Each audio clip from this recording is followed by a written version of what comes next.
and we're super excited to have everybody here with us today.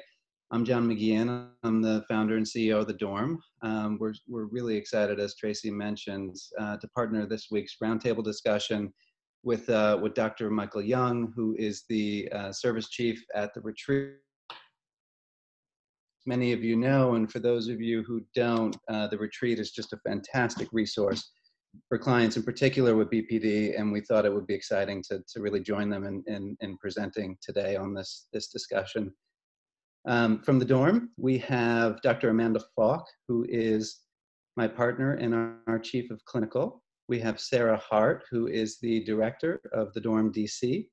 We have Tracy Ashworth, who you guys all just met, and Meredith Williams, who is going to keep us all on track and the PowerPoint going. Thank you, Meredith. As far as housekeeping, it's going to be roughly about a 35 to 40-minute PowerPoint presentation followed by a Q&A. Please go ahead and use the chat box if any questions do come up during the PowerPoint presentation. We'll certainly be following up this with an email. Thank you. We'll be listing all of our respective contact information, email, phone numbers, and certainly have an interest in keeping the conversation going should we not be able to get to all of the questions. And with that, Meredith, I'm going to ask that you cue the slides. And Amanda, I'll turn it over to you. Let me unmute myself. Thank you. Thanks everybody for joining us today. As John said, this is such an important topic, especially right now as we're in the middle of a global pandemic. So I guess now when I think back, it was really the beginning of March when the world started to begin to think about how everything was going to look a whole lot different as we needed to move into a virtual platform. And when we started thinking about that, we wanted to be really mindful of particularly vulnerable populations during this time. And one population that we identified as a vulnerable population were our clients who were diagnosed with BPD. I think that this pandemic has been uniquely difficult for them as they are really hyper responsive to both stress and distress. And the dysregulation that they experience on a day-to-day basis is only amplified and triggered by these long periods of indoor sheltering in place and social distancing measures and just general uncertainty about the future. I think human beings in general are pretty intolerant of uncertainty, and those with BPD are even more intolerant of uncertainty. Before I get into how those with BPD are sort of uniquely triggered right now, I just wanted to sort of review some of the primary symptoms that we see in our clients who are diagnosed with BPD. And these are the same symptoms that we're seeing amplified during the COVID-19 pandemic. The first is dysregulation. Also, chronic feelings of emptiness. Fears of abandonment are really being amplified right now. Interpersonal dysfunction, insecure and disorganized attachments, an intolerance of aloneness, a fragmented ego or fragmented sense of self, and a hypersensitivity to social situations, coupled with this constant need for reassurance. When we look at social distancing and physical isolation and this loss of normal, I say in quotes now, interpersonal connection, these things are very destabilizing for those with BPD, and they're heightening the symptoms that are already difficult to manage on a day-to-day basis. We're seeing escalated and aggravated fears of abandonment.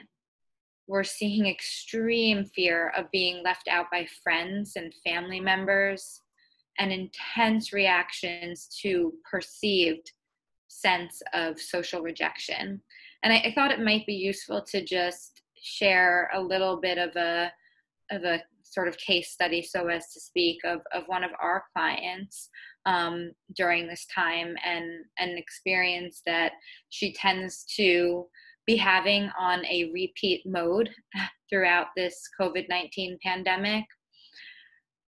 When friends are not reaching out to her as much as she feels like they should reach out, this client feels abandoned and unloved. I think that this sense of feeling abandonment and unloved is only heightened by the fact that our clients have so much more free time right now, and they are scrolling social media outlets where they're looking at people posting pictures and all their Zoom meetups and Zoom board game nights and movie nights and dinner dates, and they're feeling like what other people are posting on the outside is not measuring up to how they're feeling on the inside or their reality. And they're feeling let down and less than and abandoned and unloved. But what this client does in response is that she then starts reaching out to the friends that she feels should be reaching out to her in excess, and sending them these repeated, long, hysterical text messages, the types of text messages that where you go back and you look at your screen and you notice that you've sent 5 text messages for every one text that they've sent you, and their text messages are 1 line, but yours are 5 paragraphs, those types of text messaging. In turn, the over messaging of the friends overwhelms them, causes the friend to want to back away and take some distance, which in turn only reinforces our clients' abandonment fears. And then the cycle just repeats itself. And this is what we're seeing a lot of, especially when there are ideals of how many times people should be FaceTiming or Zooming or reaching out to them a day. We're seeing very quickly our young adult clients with BPD spiral into feelings of intense emptiness and requiring constant reassurance from others in order to rid themselves of feeling empty. And when they're not reassured by others, and others certainly are not measuring up to their needs, they're left feeling even more empty. We're seeing a profound sense of isolation on the part of many of our clients, an intolerance of being alone, and the isolation causing them to have an increased inward focus on self and to get into these negative feedback loops and self-concepts, such as saying, I'm bad, I'm unlovable, I'm not good enough. We're also seeing negative feelings and thoughts about self and others. And in an attempt to avoid these difficult feelings, the use of unhealthy behaviors such as self-harm and substance use. So knowing that this was sort of what we were up against, we wanted to sort of challenge ourselves to adapt our care in a virtual world to try to help meet our clients with BPD where they were at during this crisis and try to alleviate some of the pain that they were experiencing. One of the first things that we knew off the bat that we needed to do was that we needed to have a morning check-in and a nighttime check-in in addition to their routine schedule.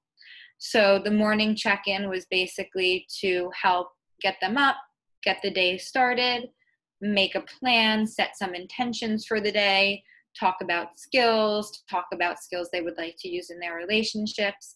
And then at the end of the day, it was sort of an accountability check-in and a review. What worked really well today? What worked okay, but maybe could work a little bit better tomorrow? And sort of taking stock at the end of the day, and then setting up a sleep hygiene plan so that we could assure that they were staying on track with schedule pertaining to sleep, because we know that lack of sleep only heightens the symptoms that they experience. We continued our virtual supports around DBT, skill building, and group work. So basically their group schedule pre-coronavirus remained the same in the COVID-19 world, and in the virtual world, they had all the same groups at all the same times. That consistency we found was key, and the structure was key. What we did also want to increase, however, was social groups, community challenges, and commitments to service and personal development, like volunteering, any opportunity to connect to others in a social way. So on a typical week at the dorm, we might have social groups 3 to 4 times a week. During this pandemic, every single day of the week, including weekends, there are opportunities for social groups, which could be having dinner together, doing virtual board games, virtual talent shows. We've had pet show and tells. We've also been able to increase the amount that we volunteer, so that on a daily basis, there are opportunities to do virtual volunteering as a community and as a group. We've also found that we've needed to increase our family programming and parent support. Many of our clients decided to shelter in place with their family members because of their intense fears of being alone during this time. What we're finding is that parents who have become quite used to not living with their young adult children, and our young adult children who have slowly become more used to not living with their parents, once living with their parents again, start regressing into old patterns of behavior, blurred boundaries, ineffective communication loops. And the parents have really needed a lot of support and guidance and coaching during this time. On a typical non-coronavirus treatment week, parents will get coaching once a week from their coach, who is a licensed clinician. They also will have a parent group once a week. During this time, we found that our parents need coaching at least 2-3 times a week, and sometimes daily check-ins. They're still doing their parent group, but we've also added a bi-monthly parent workshop that is very topic specific, where they can learn more concrete skills. We've also increased our self-care and wellness programming. So on a daily basis, we have some type of movement or exercise, whether that's yoga, fitness groups, mindfulness, meditation. It's so important for mental health to challenge yourself physically. Also, just sitting at a computer screen all day is exhausting. It's exhausting physically, it's exhausting mentally and emotionally. So being very strategic in placing movement opportunities and fitness related groups throughout the day, so clients have an opportunity to get up, walk around, and move around. And then last, as I mentioned, weekend support services. I think that during the week, a lot of our clients are very structured, and our clients with BPD really do well with that structure. Weekends tend to be a little bit less structured from a therapeutic standpoint, and during COVID-19, during this pandemic, we really wanted to fill in some of the blanks on the weekends, not necessarily with therapeutic groups, but with more opportunities for socialization, so that in the morning, in the afternoon, and at night, there was an opportunity to connect with peers, to connect with with friends, and to engage in social interaction and fun social activities. And this really helps with abandonment fears and difficulties with isolation. Here's just a sample schedule. This is a schedule for somebody who's with us at a more intense level or tier of treatment. But as you can see, basically from 8:30 in the morning until 9 at night, there's a lot of structure. From the first clinical check-in to having a community breakfast with peers, DBT group, relationships group for our clients who are also taking online classes, having a study hall so that they can be accountable to staying on top of schoolwork in a digital environment, movement, yoga in the middle of the day, identity groups, some DBT coaching, 12-step groups for our clients who struggle with substance use, multifamily group, and then the end of day check-in. I would love to turn things over to Shepherd Pratt to talk about how their landscape has also changed in this new world that we have been living in for the past 8 weeks.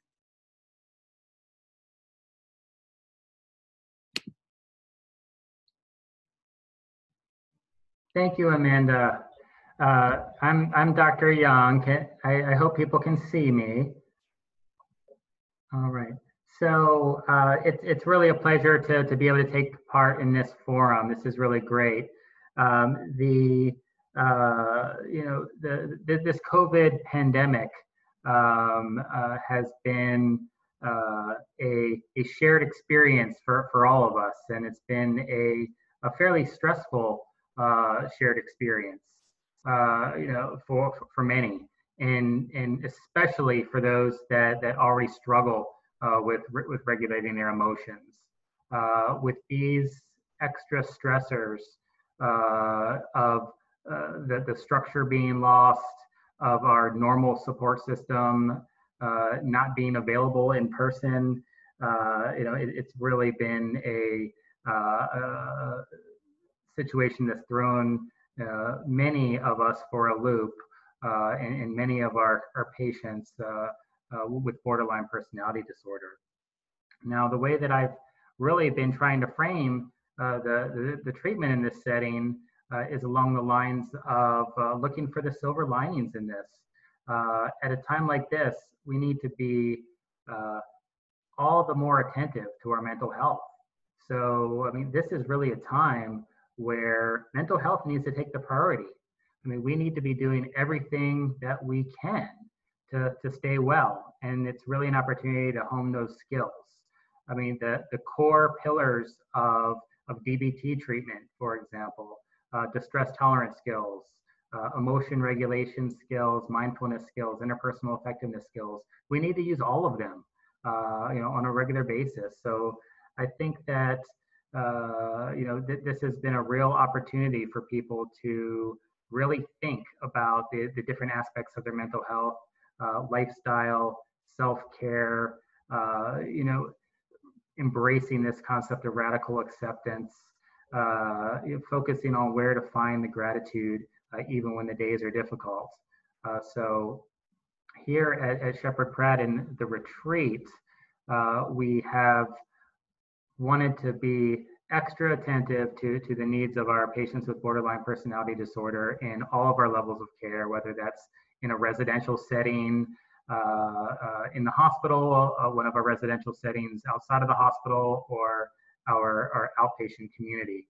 And I think the residential settings have been a little bit easier to deal with because people are still together in the same space, whereas a lot of our outpatients have really become isolated in this context, and that has really exacerbated many of these core aspects of borderline personality disorder: the abandonment fears, the feelings of isolation, the unstable sense of self that often is supported by structure and daily routines, and when that's thrown for a loop, that sense of self is even more unstable.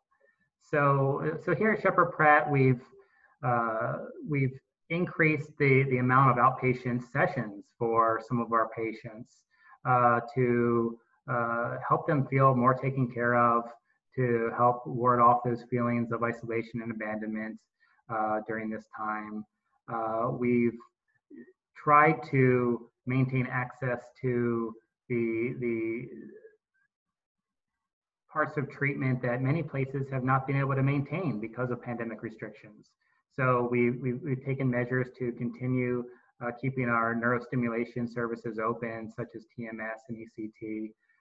Many of our patients not only receive acute courses of neurostimulation, but receive outpatient or maintenance forms of TMS, for example. So many of our patients with borderline personality disorder have comorbid mood disorders, which is also at risk with the isolation and lack of structure which is very deleterious to a mood disorder as well. So we've continued our neurostimulation services with the proper precautions. We've converted all of our services over into the telehealth realm to make them available, our full array of services, because it's just, this is a time for more attention to mental health care, more focus on wellness than ever before. So some of that includes finding a sense of meaning and purpose. So we've worked with our patients on finding ways to give back, finding ways to find meaning in purpose in the days, even if they're not working, even if they're at home, even if there's nowhere to go, or they're being responsible and staying home. There's still ways to reach out online. So we've sent out virtual volunteering opportunities to our outpatients. We've recognized that even for the residential patients, they're not able to have those family visits or those family meetings in person like they're normally able to. So we started a virtual family day so that the families can be involved in care, and that family therapy component of treatment can continue, and that's been very successful.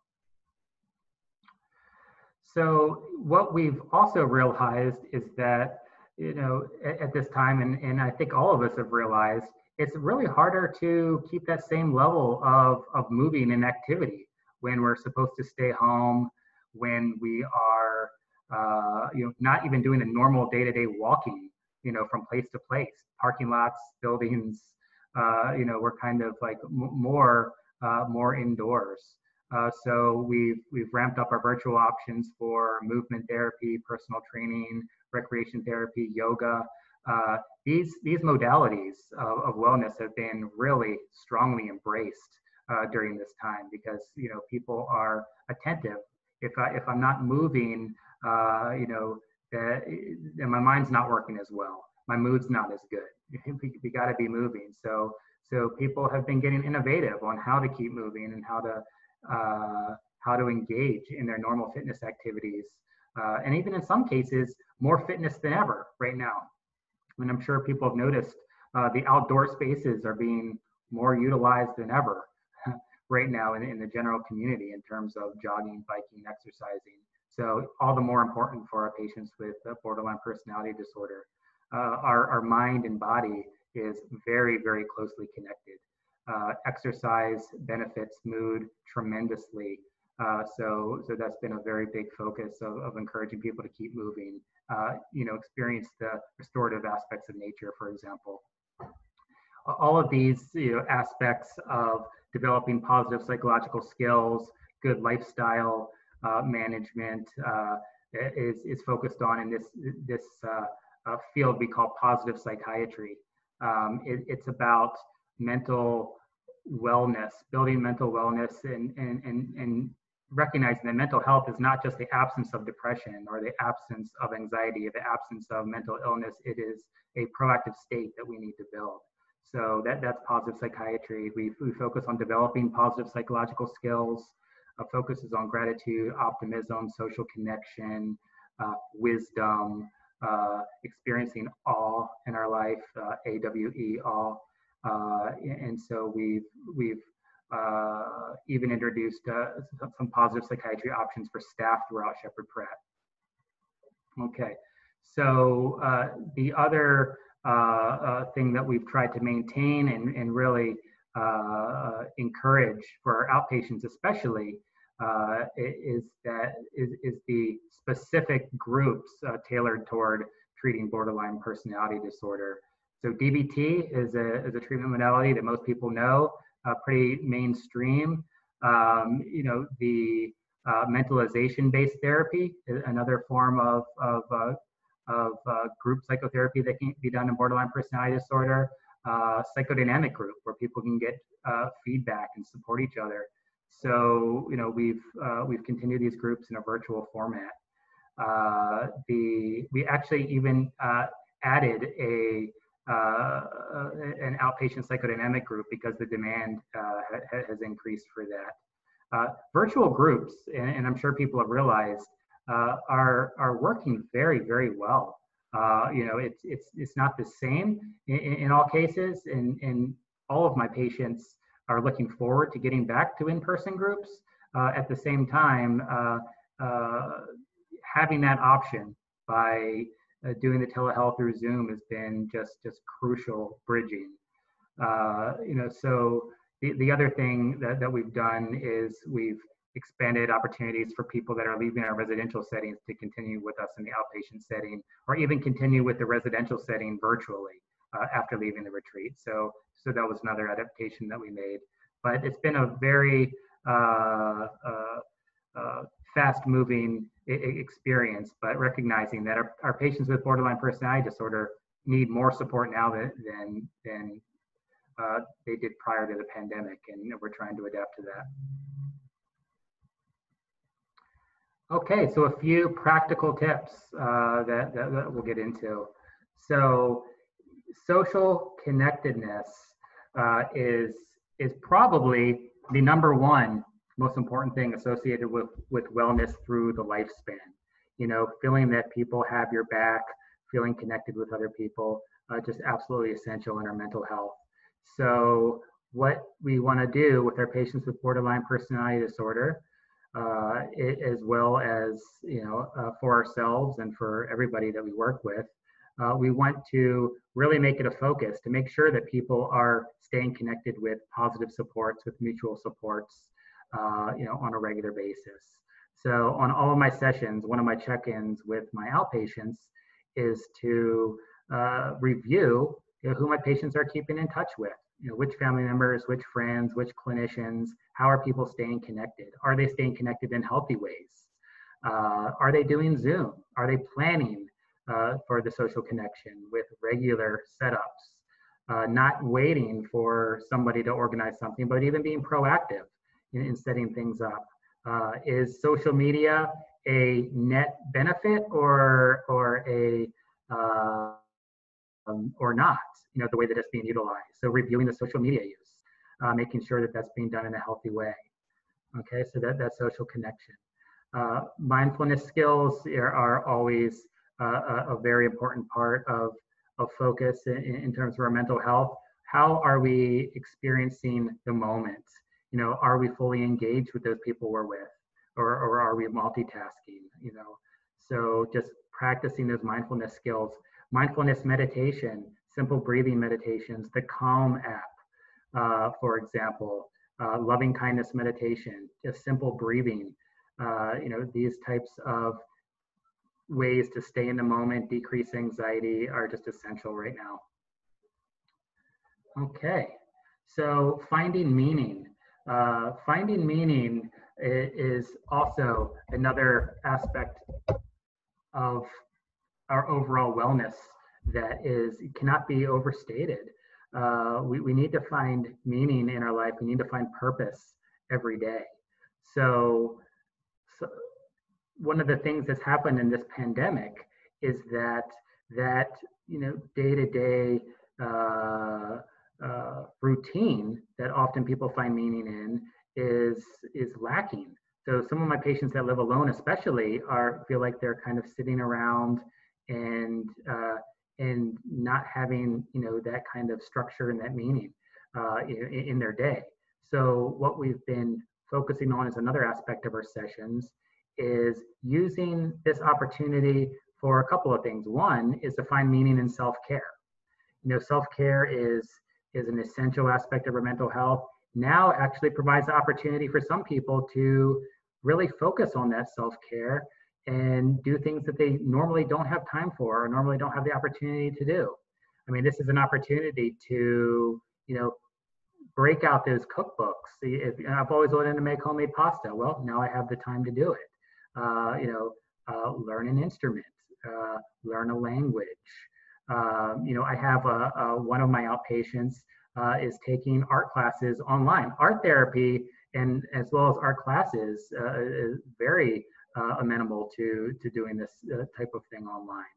I have some patients that have really looked for volunteer opportunities. Some go out there and give blood. With this COVID pandemic, the hospitals have worried about blood shortages. So, calling up the Red Cross, scheduling, an opportunity to give back, save lives, find ways, work at one of the food distribution centers, find ways to give back has just been just very helpful. And also being very intentional about making a plan, something that is, has been very helpful is putting together a schedule in sessions with some of my select patients. We've used some time in the session to actually make a schedule that has meaning, purpose. It has exercise. It has healthy, cooking and time to do that. It has shopping. It has outreach to loved ones and mutual supports. I mean, it's a very organized, plan for self-care and wellness. So I think that coping ahead in that way has been really important. Okay, and then here's radical acceptance, and I think this is one of the really important parts. So, and I think that the COVID, I mean, talk about things that we have no control over. I mean, this is like the prime example, right? We have this pandemic that came out of nowhere. It changed everything overnight, and nobody could do anything about it. So I mean, I think that this has really been an opportunity to just really think about what are those things we have control over and what are those things we don't. To learn about ourselves by making a list of the things that we are in control of and the things we're not, and to focus our energy on those things we are. One of those things is that we can have acceptance over is our own feelings and emotions. Now, it is totally normal at this time to feel anxious about the circumstances, to feel confused, to feel unsure, all very difficult things for someone with an unstable sense of self. At the same time, feeling anxious and unsure is not necessarily related to borderline personality disorder right now. That's a normal feeling, so we can, get in touch with, just embracing our feelings and accepting them, meeting ourselves where we are. Okay. So, I think that is, something that I always like to come back to in sessions, as well as this concept of acceptance.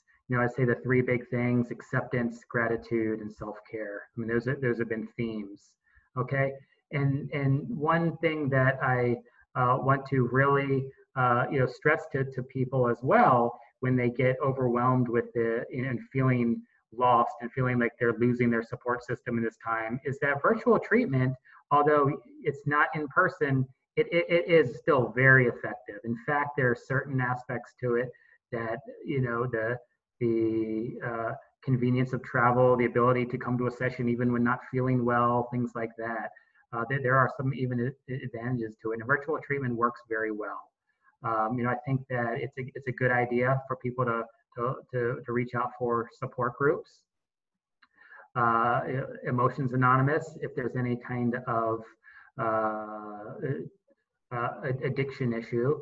12-step has moved to online. I mean, there's 12-step meetings 24 hours a day online. So it's very convenient to get to, and people can continue that type of thing.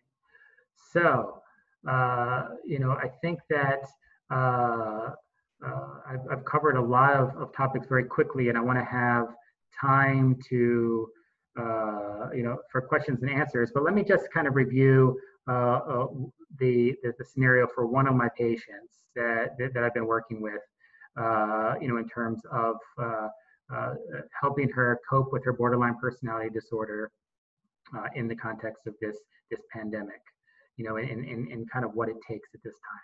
And this is someone who, who feels very connected to people when they are around that person. When they were in residential treatment, they felt good and connected when they were close. And this could mean sitting on the same couch. It could mean almost physically touching. That's how close, it needed to be to feel connected. And when someone was on the other couch, it was too far. That felt like it was one step towards abandonment. If that person was out of sight, it was as if that person was not existing. It was that type of sensitivity, in terms of the attachment. And then so you can imagine when this person is now living outside of residential treatment and then this pandemic strikes. So how are we going to cope with that? So this is a patient that I've increased number of sessions just to touch base. We've added individual DBT to the program.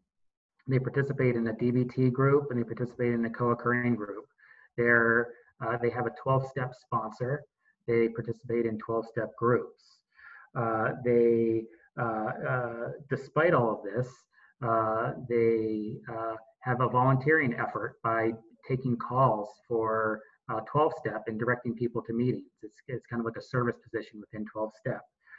In addition, they've started TMS because despite all of this, they've still felt like their mood is dipped. So they started TMS. So we're talking about a comprehensive plan is necessary.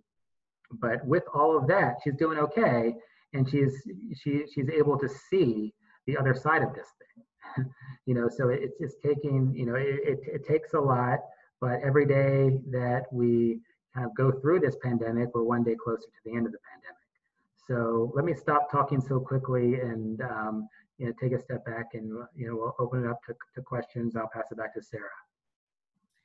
Thanks, Dr. Young. This has been really interesting to listen to both you and Amanda talk about a couple of clients and just thinking about this this condition that is especially challenged in this time with the pandemic. So I'd like to be able to open up to the group for some questions. Feel free to add in your question in the chat. Or you're welcome to come onto microphone and ask your question directly. But to get us started, Dr. Young, there was some interest in the idea of volunteer opportunities. And so can you give us some examples or what some of the clients are doing for their volunteer opportunities?